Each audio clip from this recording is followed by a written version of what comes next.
Hello les amis! Confinement jardinage, confinement balconnage, confinement débordé, confinement temps à tuer, confinement intellectuel, galère ou épanouissement personnel. Venez, je l'ai tué. Je ne sais pas si vous avez entendu la semaine dernière, une jeune italienne de 27 ans est morte étranglée par son copain. Il en pouvait plus. Alors, bon, c'est marrant parce qu'il voulait être médecin, je crois, hein. Donc, c'est-à-dire qu'il voulait éviter que des gens meurent et finalement c'est lui qui donne la mort. Bon, bref. Castaner a avoué que les violences conjugales ont augmenté de 36% en Seine-Saint-Denis, un des départements les plus peuplés. En même temps, il y a peut-être politique de logement à réfléchir. Oui, les appels d'urgence au 3919 ont diminué. Bah évidemment. Bonjour, mon mari me menace de mort. Il essaie de me frapper. Bip, bip. Bah oui, donc création du 114 pour pouvoir signaler par SMS, point d'accueil dans les centres commerciaux, les pharmacies, mesures d'évitement du conjoint. Marine Schiappa a dit « Mesdames, vous avez le droit de sortir pour porter plainte. » Oui, enfin, encore faut-il qu'elle ait le droit de sortir, mais... Alors, le côté positif du confinement, c'est qu'il révèle nos dysfonctionnements. Là, davantage de femmes se font taper dessus, on se réveille, on instaure des réponses rapides. Peut-être comme pour les routes, il faut qu'il y ait des accidents pour qu'on mette une barre de sécurité. La prévention, non? Et les violences policières, on fait quoi, au fait? Donc il aurait fallu expliquer à l'Italien que le numéro d'appel ne sert pas aux mecs pour prévenir qu'ils viennent de tuer leurs femmes, mais pour que les femmes préviennent que le mec risque de les tuer. Bon, ça, c'est sur la forme.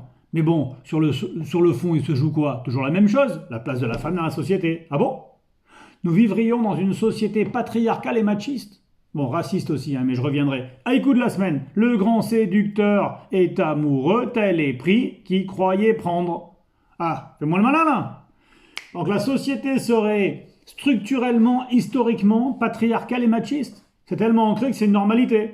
Les auteurs étudiés au bac sont majoritairement des hommes, les palmes au cinéma sont principalement décernées à des hommes, la une des magazines majoritairement des hommes, le sport professionnel un monde d'hommes. En France, droit de vote des hommes, 1848, les femmes, 1944. Presque 100 ans, quoi. Et entre-temps, il y a au moins une cinquantaine d'autres pays qui leur avaient déjà accordé avant nous, hein. Accordé d'ailleurs, comme c'était un cadeau, quoi. Le travail, la contraception, l'IVG, aujourd'hui la charge mentale, il y a du mieux, hein. De plus en plus de femmes à l'Assemblée, mais si on continue, il va falloir un siècle, hein, pour obtenir la parité, quoi. Et puis qui sait, aujourd'hui, qui c'est qui va bosser, là? Elles sont majoritaires, hein, à la fonction publique hospitalière, hein. Les salaires, le 6 novembre prochain. Pourquoi le 6 novembre? C'est vrai, on a estimé que le 6 novembre, c'était à partir de cette date-là que les femmes travaillaient pour rien jusqu'à la fin de l'année. Donc on pourrait imaginer que le 6 novembre prochain, eh ben, plus personne, ni les femmes, ni les hommes, hein, vont travailler. C'est tous ensemble, à mon avis, hein, qu'on arrivera, hein, nous avancerons. Promesse de campagne, si je suis élu, je m'engage à faire respecter l'égalité homme-femme. Et Audrey Tautou, en rigolant, disait qu'on pourrait inverser les rôles. Bon, on va pas retomber dans le sens inverse, on va pas réinstaurer l'esclavage pour voir ce que ça fait, mais évidemment qu'en se mettant à la place de l'autre, c'est le meilleur moyen d'essayer de comprendre. Et la condition de la femme dans le monde. Je suis femme harcelée, violentée, abusée, séquestrée, mutilée, défigurée par de l'acide sur mon visage jeté, le nez et les oreilles coupées parce qu'à ma condition j'ai tenté d'échapper. Si vous voulez écouter davantage, hein, vous tapez Willy Jex sur YouTube. Je suis femme. Et hier, une femme transgenre a été brûlée vive en Indonésie. Merci Pierre pour l'info. Alors on a déjà du boulot sur le traditionnel couple hétérosexuel, par blanc, hein.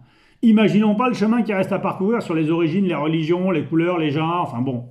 Faut-il rappeler d'ailleurs qu'à chaque fois, la génétique s'enrichit de croisements, hein. Bon. Ben, c'est bien, avec le confinement, on va pointer tous nos dysfonctionnements, puis après on va refaire une société toute propre, toute nickel avec. Allez, allons changer le monde. Et les gens n'ont jamais autant réfléchi depuis qu'ils sont enfermés. À plus!